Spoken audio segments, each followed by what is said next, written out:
जय गणेश जय गणेश जय गणेश देवा। माता जागी पार्वती पिता महादेव।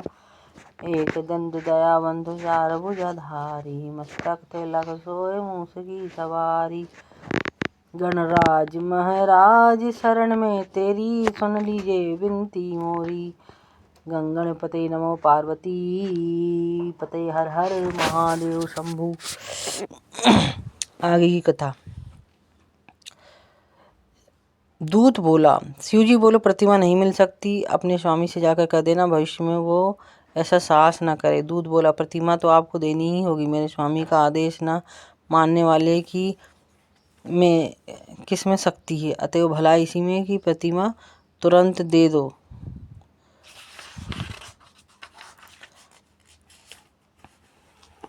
शिव जी कुपित हो गए, बोले जाता है या नहीं, अधिक बकवास करेगा तो अभी भस्म हो जाएगा। शिव जी को क्रोधित देखकर दूत अपने प्राण लेकर भागा और उसने त्रिपुरासुर के पास जाकर सब बात बताई। दैत्यराज ने आदेश दिया, मंदगिरी पर आक्रमण करो, उस भगंडी को मार डालो। फिर क्या था, दैत्य की सेना ने एकत्र होकर कूच कर दिया। उधर देवताओं को पता चला तो वे भी एकत्र होकर भगवान शंकर की सहायतार्थ पहुँचे।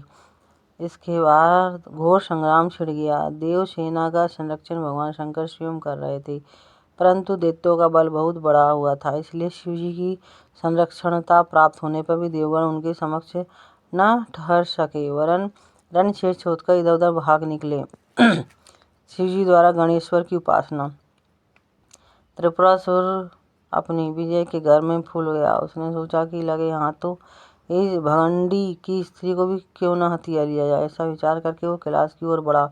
उसे ज्ञात था कि पार्वती जी उसी के अधिकार क्षेत्र में आए हुए कैलाश में रह रही है, इसलिए उन्हें पाना कठिन नहीं है। पार्वती जी ने सुना कि त्रिपुरासुर उन्हें लेने के लिए आ रहा है तो वे कांप उठी। उन्होंने अपने पिता यमराज से अपनी कष्ट कथा कही तो वे इन्हें एक गुफा में ले गए और वहाँ छिपकर रहने को कहा। जब पार्वती जी न मिली तो त्रिपुरासुर उनकी खोज करने लगा, जिससे हिम नंदिनी तो न मिली, किंतु भगवान चिंतामणि की स्व प्रतिमा अवश्य प्राप्त हुई। वो दुर्लभ गणपति विग्रह को लेकर अपने नगर की ओर चल दिया। मार्ग में त्रिपुरासुर ने देखा कि साथ साथ अनेकों बंदी जन श्रीपति गणपति का गुणगान करते चले जा रहे हैं। तभी सहसा हुआ मंगल मूर्ति उसके हाथ से छूटकर अदृश्य हो गई।